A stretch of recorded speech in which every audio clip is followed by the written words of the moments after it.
record meetings, we control the participation and extend invitations, etc. Together with Chita, we meet every presenter prior to our meetings and familiarize them with our setup. We discuss how to get the most interaction with our audience, how to handle questions and comments, and discuss the special Zoom features like screen share, chat, raise hands, etc. And very importantly, we want our audience to really enjoy our meetings and have some fun. Only members and special invitees come to our meetings. To avoid what is called Zoom bombing, we are cautious when admitting participants. We admit through a waiting room where we verify a person's qualification to join the meeting. That is almost impossible when people sign in with just their first name. That's why we request participants to sign in with both first and last names.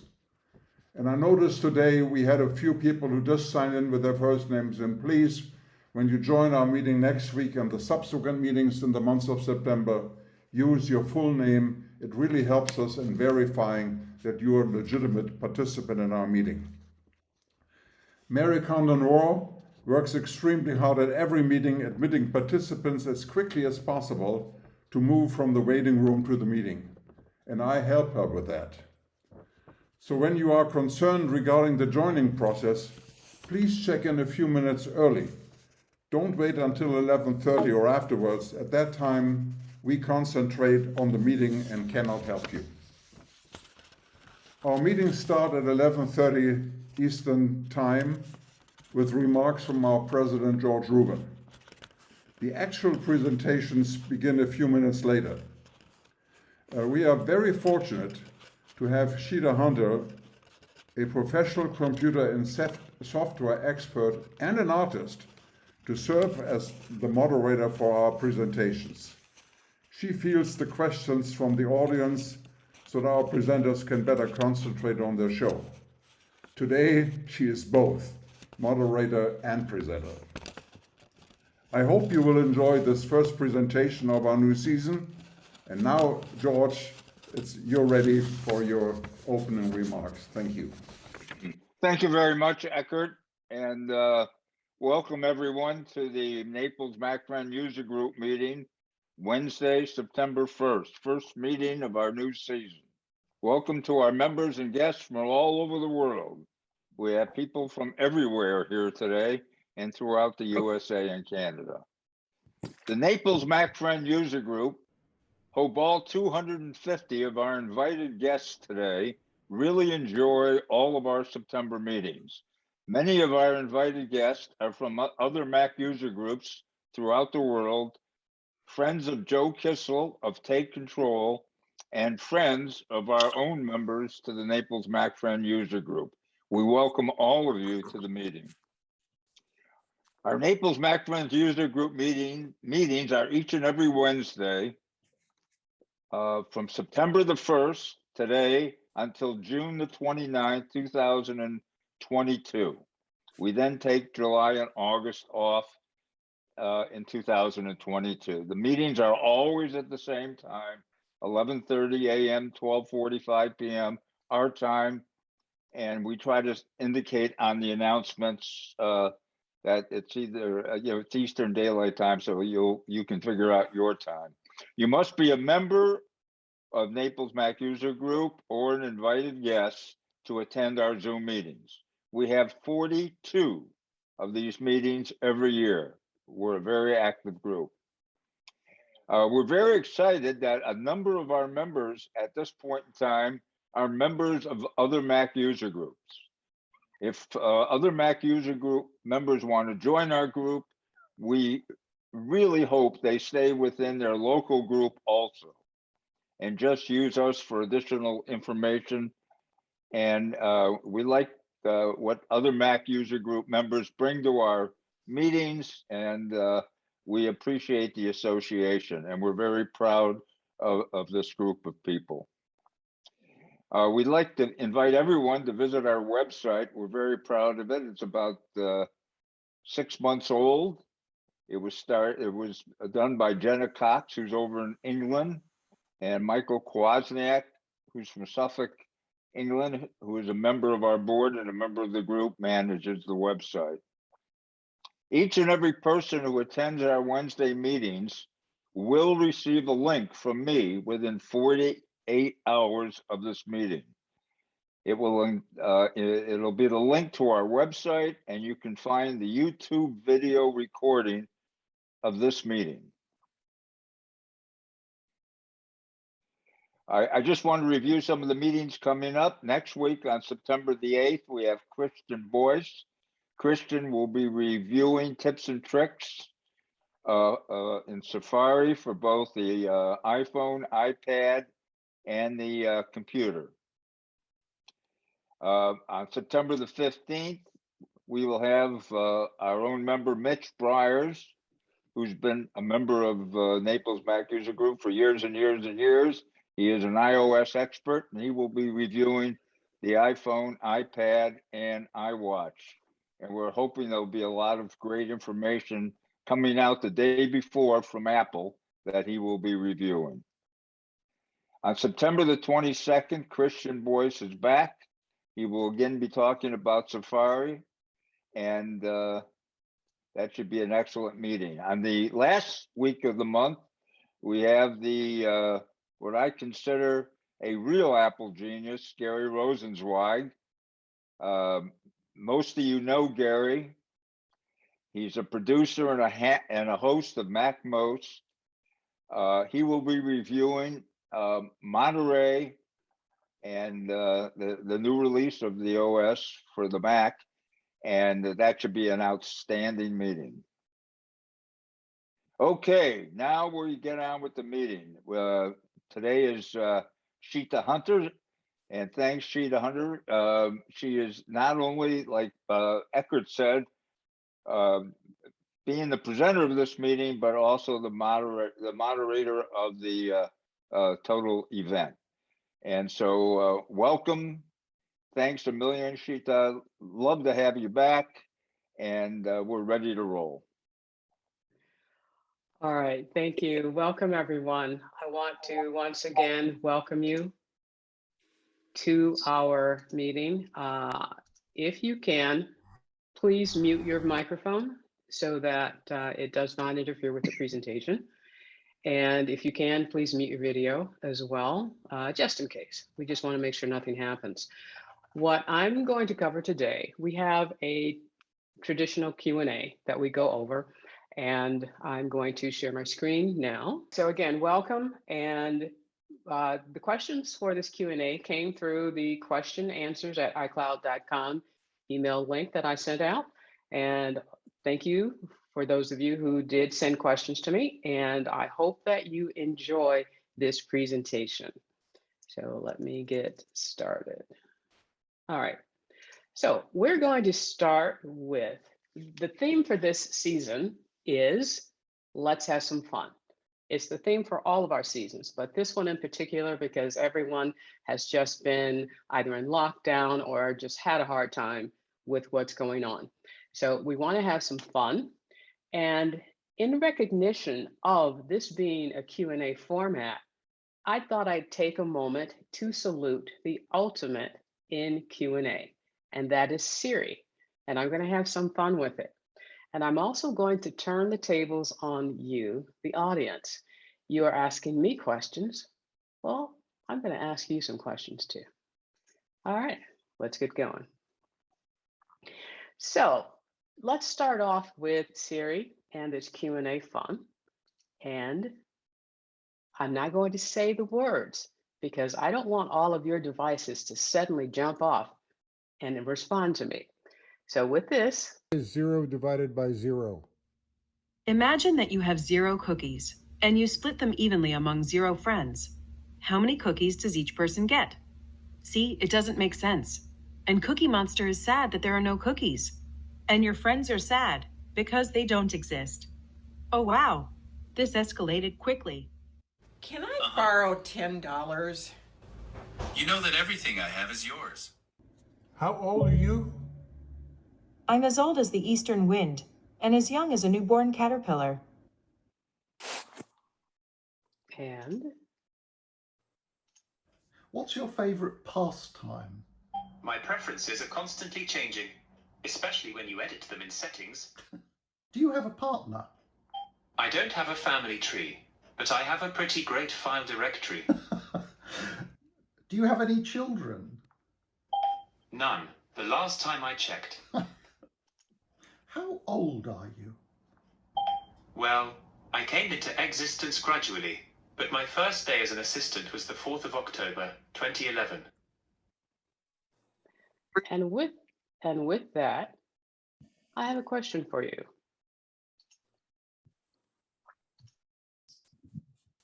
Where in the Apple ecosystem did Siri first show up? I want you to put your responses in the chat. And I'm going to give you a couple of seconds. And let's see who gets the answer correct. Peter Emery, thank you very much. Can you please mute your microphones? Make them so I can write them. Can you please mute your microphones? That's right. Thank you. Siri first appeared in the App Store in February 2010. In April 2010, Apple purchased Siri for $200 million. Somebody got paid that day. All right, next question, and please put your answers in the chat pod. On October 4th, 2011, what model iPhone was Siri introduced on? Oh, Peter, you're a ringer.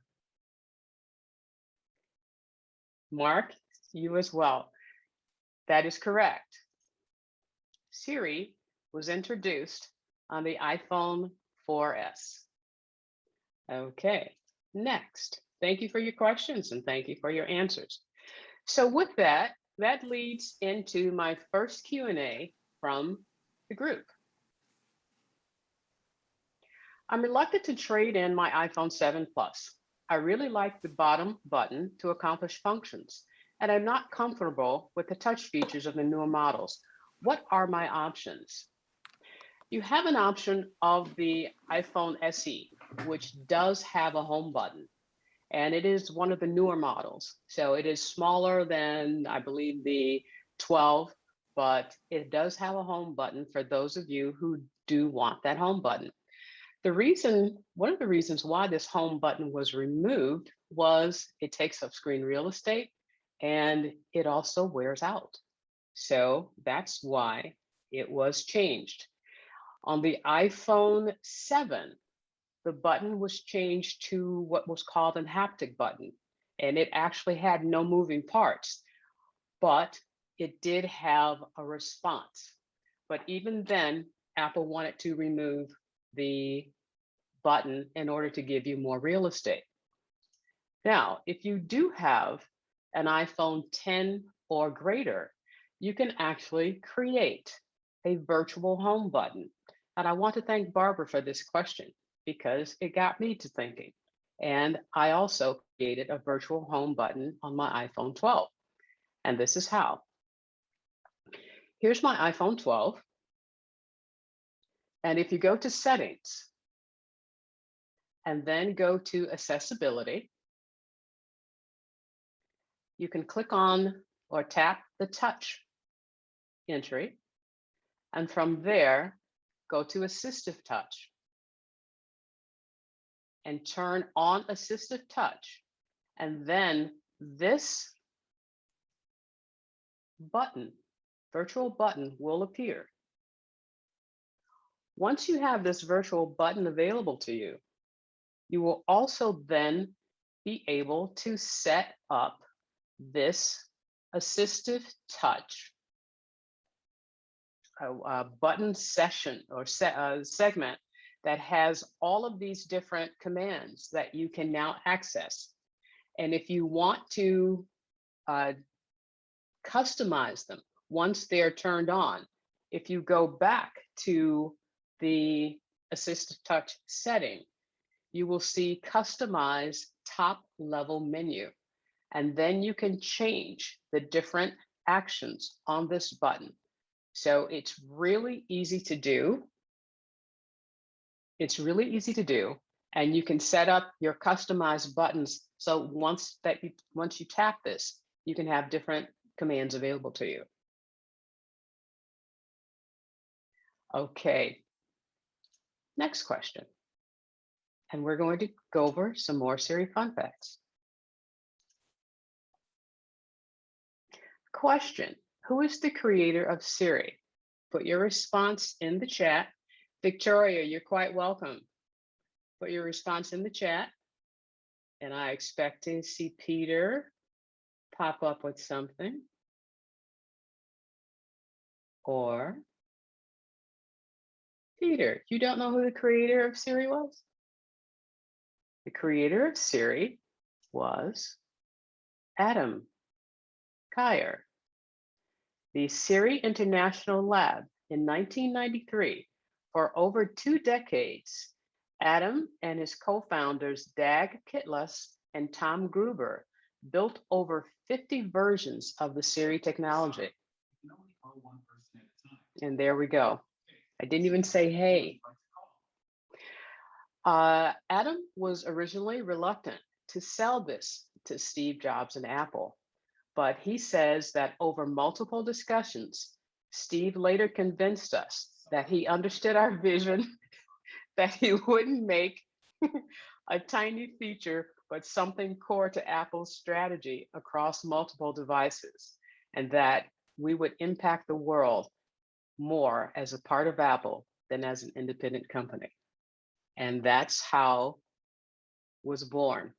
My HomePod is going off, so I have to be careful what I say now. Okay, the question is, how do you control that woman? Easy change the male voice. Ha ha ha, very funny. Okay, now the next question. What was the first question asked of Siri? And I jumped to this one, sorry. It was by Scott Forstall. And the question was, what is the weather today? All right, now let's move on to the next question. And is Jim Cutler here? Jim, are you here today? Yeah. All right. Mostly. Okay. All right, Jim, you owe my husband a beer. The reason you owe my husband a beer is for the many times I ran to him, no matter what he was doing, and said, honey, call me. And he knew I was answering this question. So not once did he complain. So this is for you. And again, you owe him a beer. All right. Send me So an email where to deliver it. okay, I will do that. All right. So the question is, for an incoming call, what are the different ways to answer or decline a call? And also on the Apple Watch. Now, at first glance, you would have thought that this was not an involved question. It actually turns into a very involved question because it depends on whether or not your iPhone screen is locked or unlocked. And you will get different items available to you. So here we go. If your iPhone is locked, you will not see a decline or answer screen. You will see this screen, slide to answer. And why? You see this because Apple wants you actively involved in answering that call. They don't want you to accidentally butt answer it, or if it's jostled around in your bag and you're getting a phone call. Apple does not want that phone to be answered unless you answer it. So that's why you don't see a decline and answer button on the lock screen. If while the phone is locked, and this is an iPhone 12, and the actions are usually the same across phones. So this is an iPhone 12, so we're hoping that it works this way. So if you double click the side button, you will immediately silence the phone and then send the call to voicemail. The first click silences, the second click sends it to voicemail. If you only do one click, it will just silence it. So that's one item. The next, if you click on any of the volume buttons, it will just silence the phone. When the phone is silenced, the call continues to go through to the caller, and eventually, if you don't answer it, it goes to voicemail. Now, if the phone is, excuse me, if the phone is unlocked, you will see a banner display across the top of the phone. And this is the default setting with the smaller banner now. And you can change that, but right now this is the default. You can click the decline button, the little red button, or you can answer the phone. If the phone is unlocked and you swipe up, this is what will happen. If you swipe up on the banner will disappear and you will see this icon in the upper left corner of the screen. It will be a pulsing phone. The call is continuing from the caller, and this either gives you the choice to just get rid of the banner, but it's also letting you know that the call is still processing in the background. It silences the ringer. So you don't hear the ringer, but you still see that the phone is processing this call. Now, if you press the volume button when you see the banner continues to display, and you can then answer the phone or not, or see other options. If you press that icon, it will give you more options again. So there's all kinds of options going on. And one of the things that Jim asked me, he said it's not obvious. It really is not obvious what this is going to do. And if you don't want to answer the phone, you're just sort of like staring at it and asking. So that's what happens with the volume. It just silences the phone, but you still see that pulsating icon. Now, if you press the side button, the banner will swipe itself upward. Then you still see the icon in the upper left corner. It's still pulsing at you. So again, you now have options. If you tap on the banner,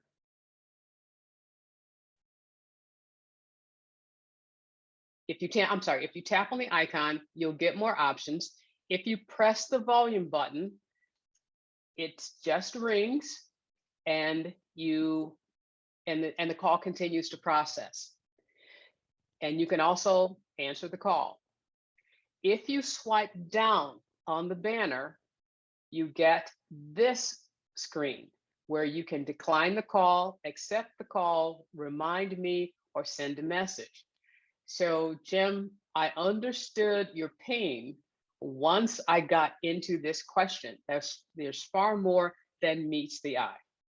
So those are the different options, and you might want to bookmark this copy of the video so that you can see the different options that you have. You betcha.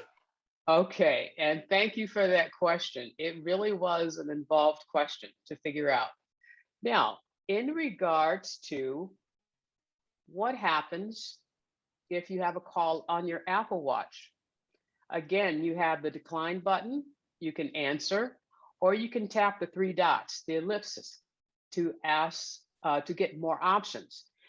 You can also cup your hand over your Apple Watch for 3 seconds, and it will immediately silence the call and send it to voicemail. So there's a lot going on here. All right. And thank you for that question. All right. All right, moving on. Here is another Siri fun fact.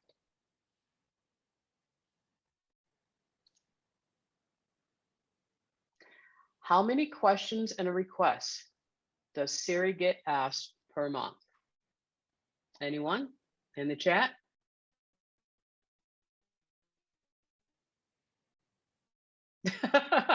A gazillion. Almost, Victoria. Almost. Anyone else? You can use virtual. Peter, yes, you can. You should be able to use the Apple virtual button on any Apple mobile device.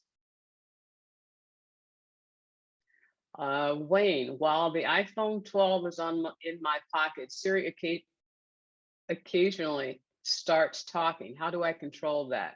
Hopefully we'll get to that. Victoria, you're welcome. Okay. Carol, 66 million, not even close. Okay, Stephen, more than one. Yes, Siri gets asked more than one. All right, here is the answer.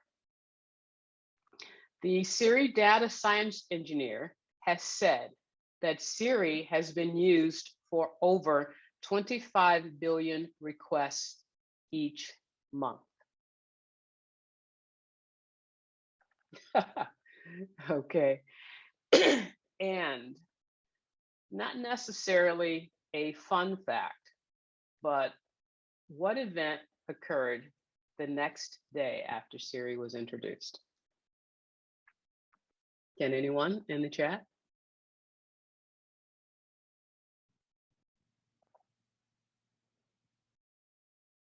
No one has an answer to that. A server crash. I'm pretty sure that happened the day Siri was introduced. iPhone 5 came out. No. And Liam, you are correct. No, Craig. The answer by Liam in the chat is yes. It's not necessarily a fun fact, but on August the 5th, 2011, the day after Siri was introduced, Steve Jobs passed away. And let's see if I can go back to that slide. Because there is a quote by Steve that I love. Let's see if I can get that there. One of my favorite quotes by Steve Jobs is, "Your time is limited, so don't waste it living someone else's life." All right, thank you very much for your answers. Okay, now let's move on to our next question. My spouse and I like to have our iPhones on silent with no vibration. How do we contact each other in the case of emergencies? In the Contacts app on your phone, you can turn on emergency bypass. Emergency bypass allows sounds and vibrations from this contact, even when the iPhone is set to silent or when Do Not Disturb is on. All right, I need to divulge that this question is actually from me.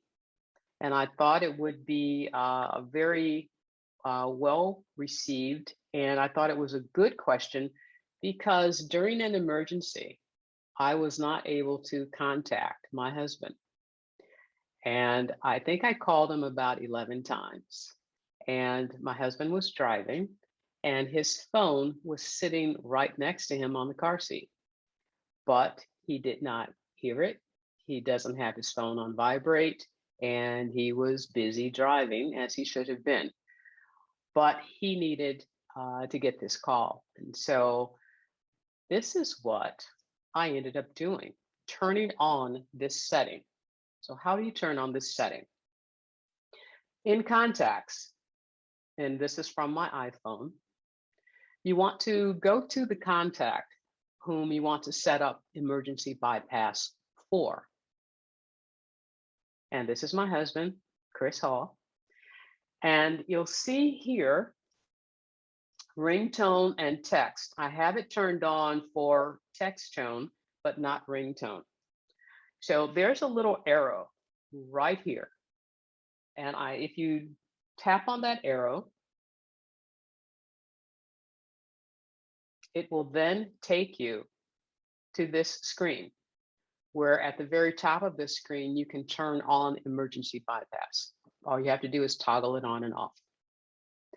At that point, you'll then see this emergency bypass on.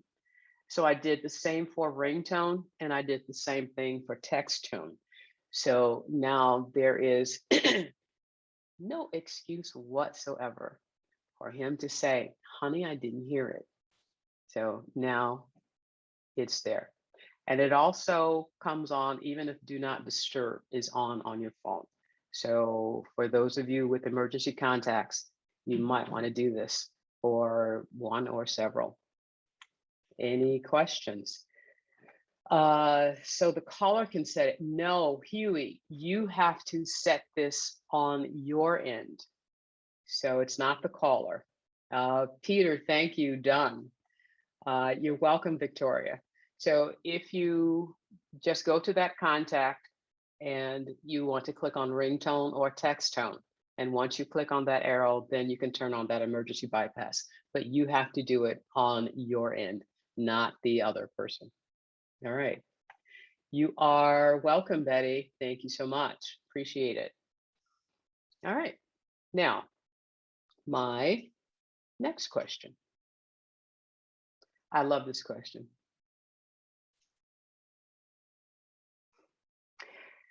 If my wife's Apple Smart keyboard is not perfectly aligned, it stops working with her iPad Pro and gives an accessory not supported alert. I've cleaned the contacts on the iPad and keyboard, magnetic strip, restarted the iPad, and even tried my iPad Pro. Same results. Is it time for a new keyboard? Duh. My short answer, besides duh, is yes. My long answer is it depends on your threshold of pain and your disrupted workflow.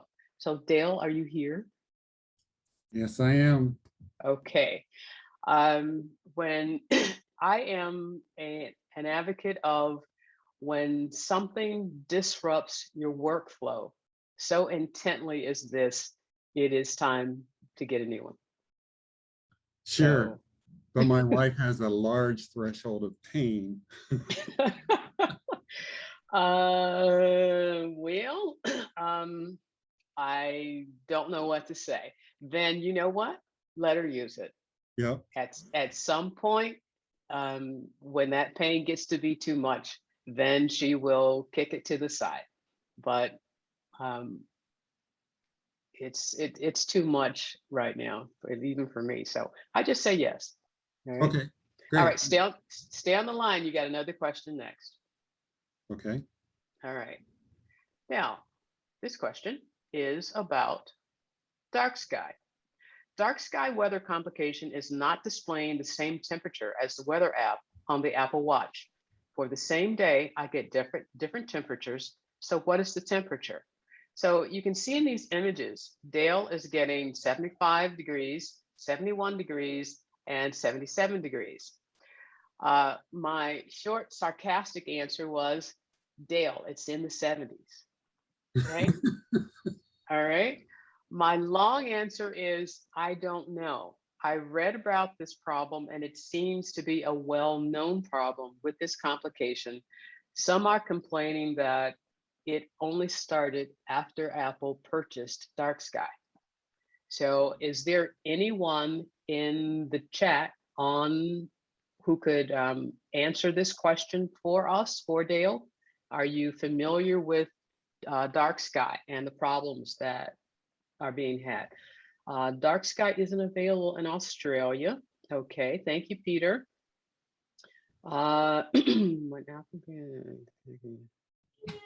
Okay, all right, so I don't see any answers, but if you do have an answer for this, put it in the chat pod. Right now, I have not seen an answer for this question, Dale.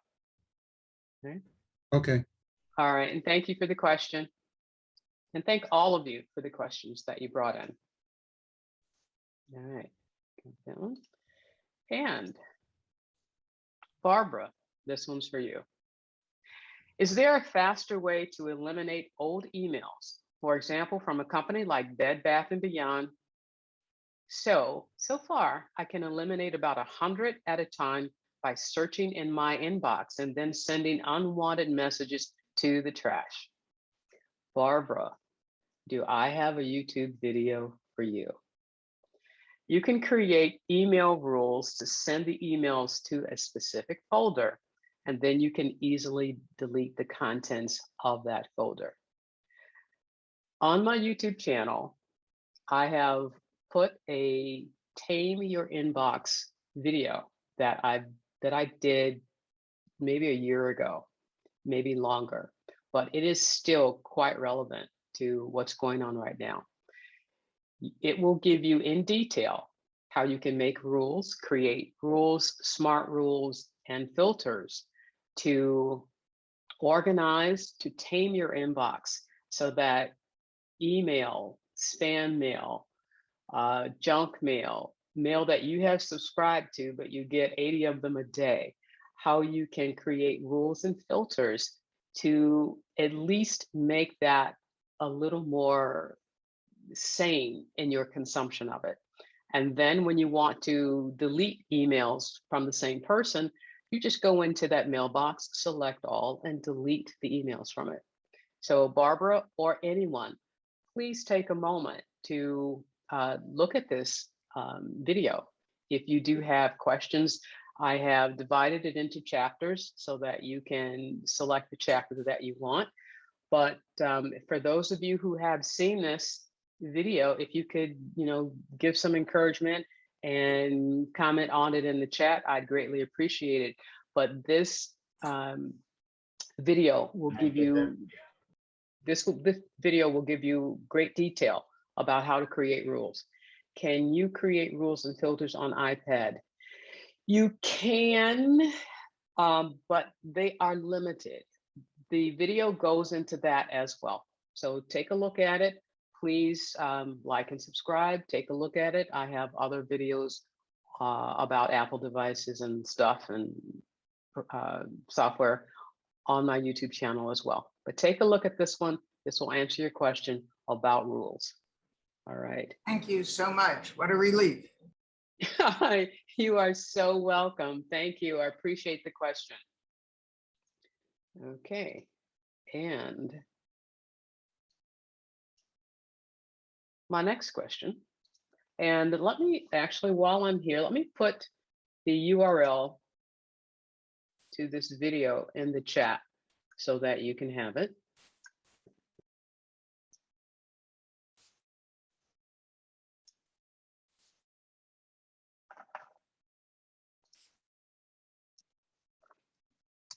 Okay, Tame Your Inbox.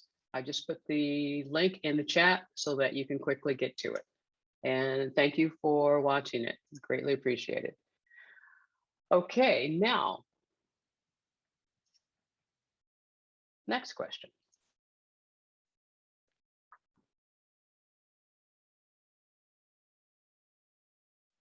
I have a 2019 MacBook Pro, and it has the new touch bar at the top.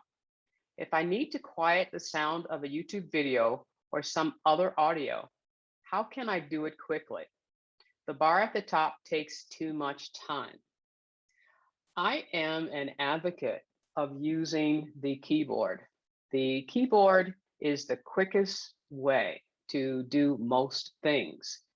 And the keyboard shortcut for increasing or decreasing the audio, the volume, is Option, Shift, and press the volume up or volume down buttons on the keyboard. And that will quickly access the volume and turn it up or turn it down. If you press the space bar, that will actually pause that video to give you a chance to turn the audio up or down. All right. So hopefully that is very helpful to you. And if you need to get to the sound preferences, if you press the Option volume up button, it will actually open up the sound preferences for you. All right. Will emergency bypass, I'm looking in the chat. Will emergency bypass break through do not disturb? Yes, it will. All right. Have a way to block some all spam calls. Question. Okay, not a question. All right.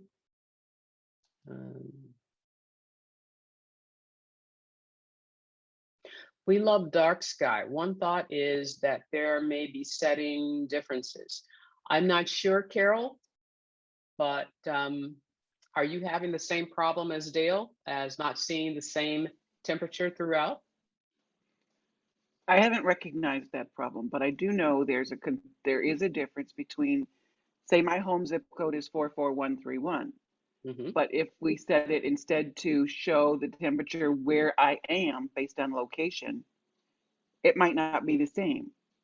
Maybe they're measured at opposite sides of town. I don't know. But okay. Those aren't the same thing. Go ahead. And you know, I do agree with that, because some temperatures are taken from different locations in different cities. So where my temperature is, like I have a temperature gauge outside of my home, that temperature gauge may read maybe 2 or 3 degrees different than what Apple is telling me on my Apple Watch. So Dale, that could be an issue as well, why you're seeing different temperatures from where those locations are taken. Thank you. You're welcome. Okay. There is a comment about the Apple Smart Keyboard in the chat. When the keyboard doesn't work, the connecting strip inside the cover has separated. Check out YouTube video on how to fix. So Dale, that is for you. And I thank you very much for that, Joseph. Okay. Michael Tolper, if I have my phone set to silence calls from those with not caller ID, is it possible to actually receive those calls if I have those callers set to emergency bypass? I would say if that caller is not in your contact, you can't set it to emergency bypass. So that caller has to be in your contacts in order for your phone to respond to that command that you set. Okay. Dark sky uses my street for the temperature. Weather app uses general area. Okay, that's very interesting. When you say my street, Al, how does it do that? Usually it's going from a set city location. You can open up your mic if you need to, Al. Al Katz? Yes. Okay, go ahead. I have it set for my exact address. And so when I just did it now as a test, it has my street with the temperature, but the weather app has a more distant location and has a different temperature. It's done by location. So when I move, for example, to a few blocks away, it'll have that location as the temperature. That was the beauty of dark sky. It gives you exactly where you're located. So I know, for example, if it's going to rain on my block, it does rain. It's amazing. So it shows that little rain cloud that's covering just your block. It knows. Okay. Yeah, I mean, you know, Florida, it can rain in very narrow areas, and it does. That's really interesting that dark sky can do that. Dale, do you have a response to that? I've been playing with my dark sky settings to see if it's location-based issue or not. And I have had the positive exposure dark sky, knowing it's going to rain where I'm at out in the country in an RC flying field. So he's right about that part. I don't know if it's causing my watch discrepancy or not, though. But I'm telling that now that people brought it up. Okay, and Debbie, unmute yourself. You have a comment. Debbie Clark? Yeah, I did it. I think that it changes based on where you are, as everybody is saying. My location is 20 miles north of where I think weather is measuring. So it's warmer there than it is here. So it's going by my exact street location. Okay, interesting. Robert Wilkinson, you have a comment. Yes, that was one of the beauties of the dark sky application was their algorithms that would do what they referred to as a hyper-local weather forecasting. And it was very, very accurate, whether I'm at home or on the road someplace, just select current location, and it was providing very precise information. As Apple seems to be integrating dark sky into its weather app, weather app formerly was contracted using Weather Channel data. We're starting to see some of those specialized functions starting to move over into the weather app, and I would expect we'll see that more of that happening in the future. Chita? Yeah, yes. Hi, who's speaking? Al? Hi, Al. Go ahead. I'm on the settings of the dark sky right now, and it has two options. One is my home address, and the other is current location. And I have it set to my, in this minute, current location, but it's my home, so there's simultaneous. Okay, good to know. Okay, Frank Croft, do you have a comment? Well, there's a lot of people that are buying these, weather stations around the U.S. and the world, and they actually have the ability of reporting those weather situations to dark sky and other people that are collecting this, and that is part of what goes into the hyperlocal. In my area, there are no local reports, and we're in the hills, and so the dark sky hyperlocal does not work. Okay. All right, interesting. Okay, thank you, Joseph Tate. You're saying it works for you. Mitch, that rain cloud has been following me for years. Okay, Mitch, I'm sorry about that, Mitch. Okay, Keith Kaiser, do you have a comment?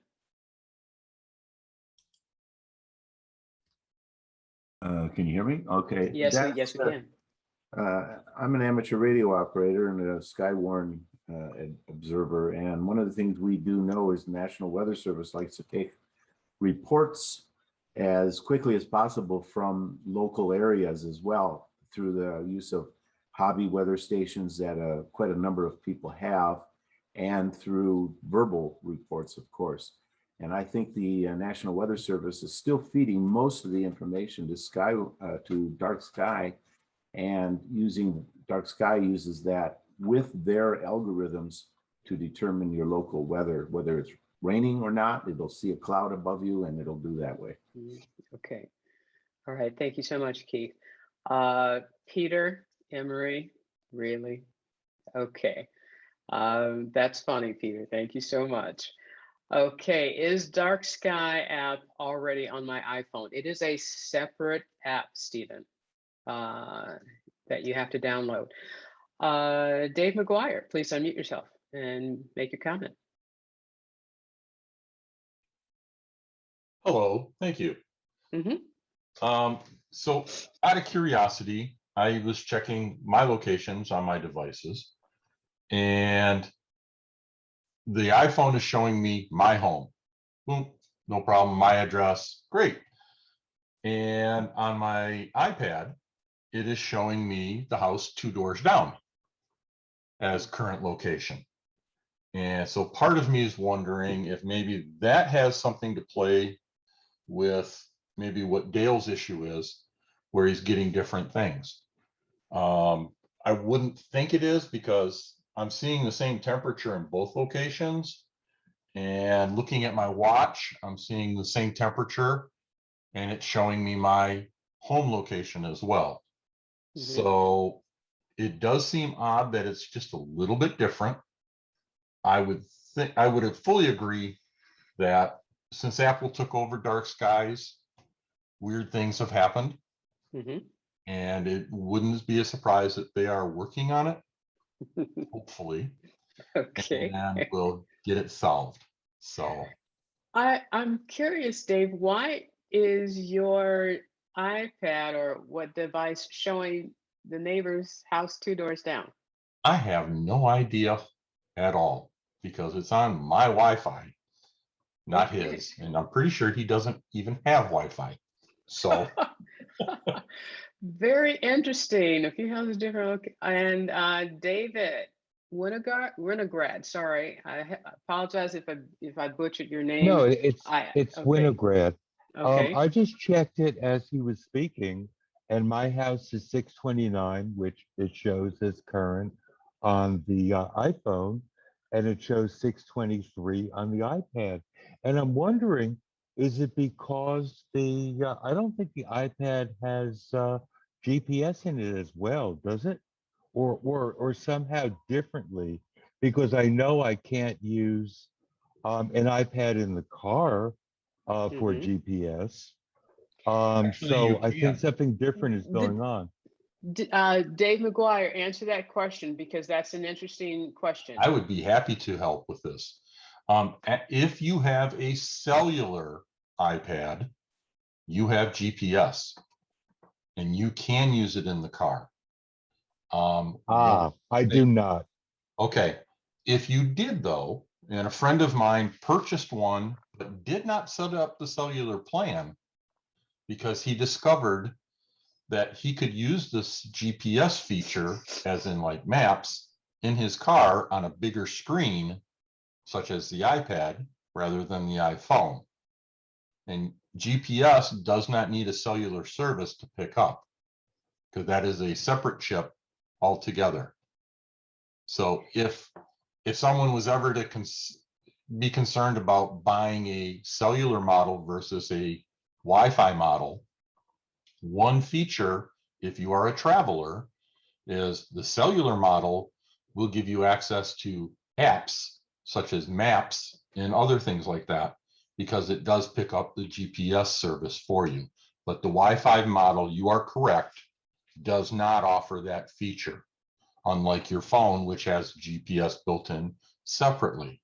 That GPS will work even if you don't have cell service. So if you were, say, in an area where, like in the mountains, where cell service might be limited, the GPS should still pick up because that's based off of satellite. All right. Carol has an Thank interesting. you. Welcome. Thank you, Dave. Carol has an interesting question. Go ahead, Carol. Do you mean my very last thing where I say every device? Yes. I'm saying that every Apple device that includes Find My device has GPS capability. You might need a connection if the GPS Maps app you choose is Google or Apple, but if instead you choose Here We Go, which is an app in the App Store, it operates just like a Garmin or a TomTom. They are equipped to do that. It depends on whether you download maps in advance or not. But finding where you are on a map is already built into every device. Is that regardless of whether it is a Wi-Fi or a GPS device? Yes, what I'm saying is my Apple 3GS phone has this capability. If you download the Here We Go app and download the relevant maps. Right, but that's a phone. And but with no card in it, with no what do you call those little cards? SIM cards. It's not a phone. It's just an iPod. But it works. I used to keep a separate device in my car for this purpose, so I didn't have to use up my phone's battery or my data. Okay. And that's why iPads work, because they have the location service so that you can find it. Okay. Thank you very much. Any last comments on this question or any other comments on this question? Very interesting, involved question with Dark Sky. You didn't know you'd get so much response, Dale, did you? Chita, can I say one that I also typed in there? Go ahead.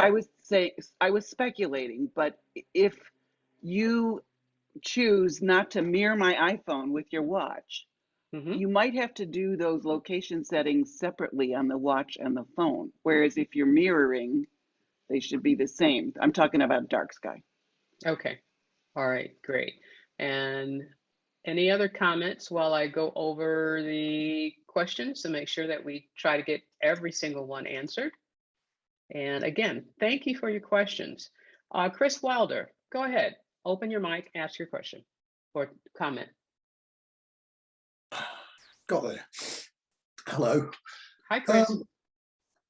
It's relatively straightforward. The GPS tracking system using satellites is based in the phone chip. So as I put in my comment, if your device has no phone chip, like a wireless only iPad, no GPS, it'll find you using radio masts, but it's not a sat nav because it doesn't have sat nav. You need the radio chip, the phone communications chip where the GPS resides. Because I've had this. I ended up buying a quite expensive iPad with the phone chip in it. And as someone has already said, I don't use the phone chip at all. I don't even have a chip in the machine, but it does give me full GPS. Drove across France with it a couple of years ago. Absolutely first rate. All right, wonderful. Thank you so much. I appreciate your response. Okay, good to hear, fellow Brett. Hi, Stephen. Great, thank you very much. All right, now with that, are there any other questions about any of the questions and answers that I've gone over so far? If you do have one, put it in the chat, and we will give you a second. While you're putting your questions in the chat, I have another video for you.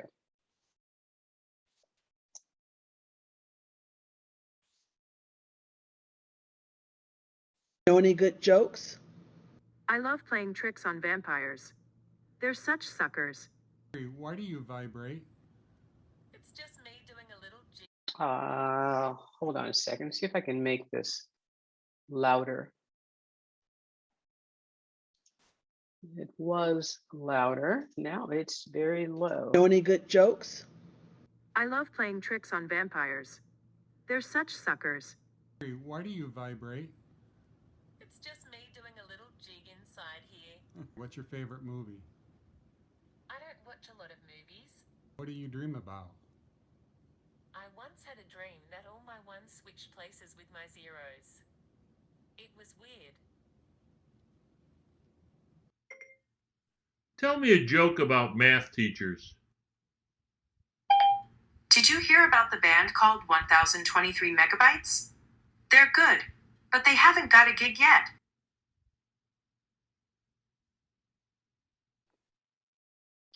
Thank you so much, Jim. That is my favorite.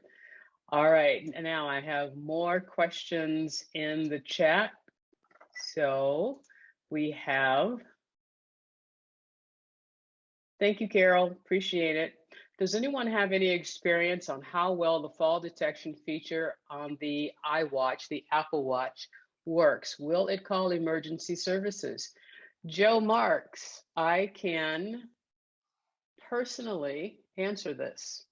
I had a fall last June while I was playing tennis, and my phone tapped me on the wrist after I'd fallen and lay there for a second.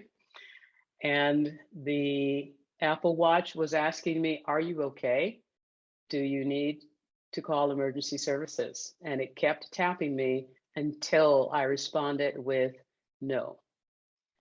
So it will call emergency services for you. And it is very aware of a hard fall. And I took a very hard fall. Joe, do you have any other questions in that regard? Sheila, what would have happened if you didn't respond at all? It would call emergency services. About a month ago, my wife fell in the driveway. I had already gone in the house to prepare the way. she has a walker anyway. She decided to try some exercises and apparently slipped. And I didn't know it. I got a call from my daughter in Minnesota saying, "Where's mom?" So I went out in the driveway, found her down, helped her up. About the time I helped her up, the police officer and 2 ambulances arrived. Okay. So it not only called the emergency contact, my daughter, it called services, and they came right away. And I've got to look into why I didn't hear her text message, or maybe that isn't included in the breakthrough. That's one thing I don't know the answer to, but it was a really concrete example of. All right. Thank you, Jim. Thank you, Joe. Debbie, the watch says it appears you had a fall, but doesn't call automatically. No, the watch will not call automatically. It will give you, I believe, 30 seconds to answer, to respond to it. Otherwise, it will call.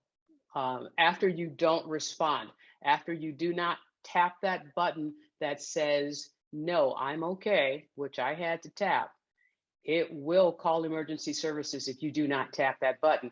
And I believe it also had a button, if do you need to call emergency services also. So you get the option, but you have to tap something. If you do not, it will call emergency services for you. And thank you. Joe, I would highly recommend you buying one. And when I first got my Apple Watch many years ago, I purchased it for the exercise features. But I also realized that at some point, with everything that I do, with all the jumping, running, playing tennis, everything that I can think of, I knew that at some point in time, I was going to fall. So it was very helpful. And if you do not respond to that "No, I'm okay" button, when the Apple Watch calls emergency services, it will also call your emergency contacts. Okay, so now I'm reading messages here. If you have an Apple Watch Series 4 or later with cellular, it will call emergency services if you do not move in 30 seconds. Yes, it will. Thank you, Frank Croft. And Joe, I don't know if you are a member of NMUG, but we're going to have classes starting in January. I'm going to do a class on health, the Apple Watch, and the Apple phone. There's some interesting things that I'm learning right now about how the Apple, how the iPhone analyzes your walk. So that's a very interesting thing. So if you're interested, stay tuned. Okay, Patrick, ask your question. Patrick Marat, please open your mic and ask your question. Yeah, good morning. Good morning. What was happening was last winter, I'm in Canada and we have lots of snow. And when I'm shoveling, let's say I'm shoveling with intensity, the fall detection keeps activating it. So it was useless. I mean, every 30 seconds, it would ask me, "Are you okay? Are you okay?" And because of that, I ended up deactivating the fall detection. All right. So how do we deal with that? Tell the Apple Watch that you are doing an activity. If you're doing an activity, it sort of knows what to expect. Like, for example, some people were saying that when they play tennis, the Apple Watch was doing the same thing, asking, are you okay? Well, I always set my Apple Watch to let it know that I'm playing tennis, so I never get an alert. And someone else chimed in about that as well, saying that the same thing would happen if she did not set her Apple Watch to let it know that she was playing tennis. So set it to an activity to see if it does the same thing. Oh, great. Thanks. I wasn't aware of that. Thank you. Okay, you're quite welcome.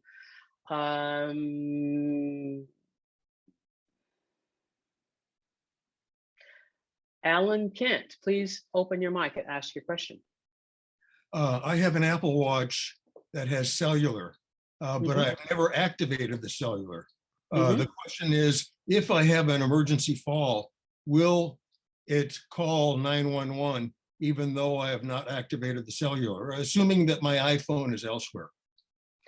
I would think so. Dave McGuire, can you answer that question?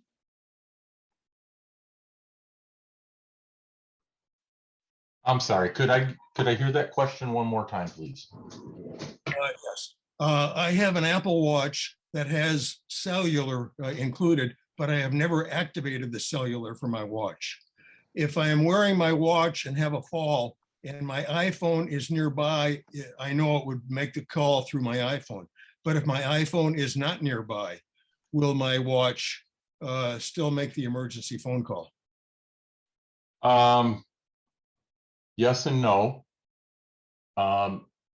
If you are within your Wi-Fi, let's say you're in your backyard and you're within the Wi-Fi range of your home, it should still make the connection and make the call.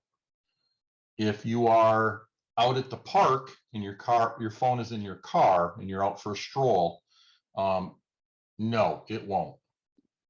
Okay, thank you, Dave. Welcome. Wayne, I would imagine that you probably need to set your Apple Watch to an activity as well. Okay.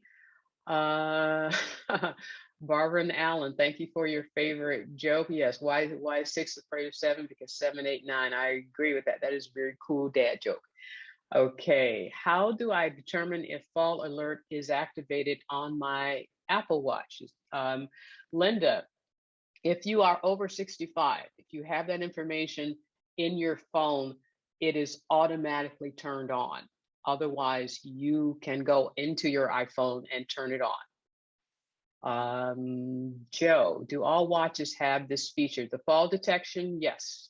No, that started with Apple, I believe Series 4. I think it started with Series 4. Thank you very much, Carol, for confirming that. Fall detection started with Series 4, and come on from there. Okay, James Corsica, I've had the fall function come on from vigorous applause. James is in theater, so yes, you are very animated with your actions. Okay. Where do I set activity for the Apple Watch? You can go to, you can go to that little person icon, tap on it, and then you can set almost any activity. If you don't find an activity for what you're doing, set it to other, and then at least it knows you're doing something. Okay, thank you, but I don't see it in the health app. It is not in the health app, Linda. Linda, unmute yourself and ask your question, please. You're sending those directly to me. I want you to send them to everyone. I have an iWatch and I was looking to see if fall detection is there. You said that since I'm over 65, it is, but I'm looking at the health app and I don't see it anywhere there. It's not in the health app. Can someone help me out here? It's in the settings. It's not in the health app, it's in the settings. Okay. All right. Linda, yes. I'm gonna show an email in a few minutes. Send that question to me in my email and I will answer it and respond to it and show you where it is. Okay. Thank you. You're quite welcome. All right. Now with that, I am going to. Wait, before you leave the iWatch, I have a question about atrial fibrillation detection. Go ahead, Alan. I tried to get it to set up a detection of atrial fibrillation, and it asked me immediately whether doctors ever said I suffer from it. And I said yes, and it blocked me from setting it up. Do you have any idea why that is the case? I do not. Can someone answer or respond to Alan? I do not. That could be, send that to me as a question, Alan, and that's a question that I will delve into for you. Debbie Clark, on the Apple Watch, it's the workout app with the little green guy, right? Yes, you are correct, Debbie. That is how you set up a workout activity. All right, we are getting close, and I'm sure other people will have. I need you to mute yourselves, please. Please mute your mics. On the how do I prevent mine from popping up? All right, Don, that's a question you can send to me. All right, so thank you. Peter, I really appreciate your responses to the chat. Thank you so much. I appreciate everyone who has given a response in the chat. I really thank you so much for being interactive. And let's see, what do I have here? Whoops, back up. Any good? Okay, yeah, we got that.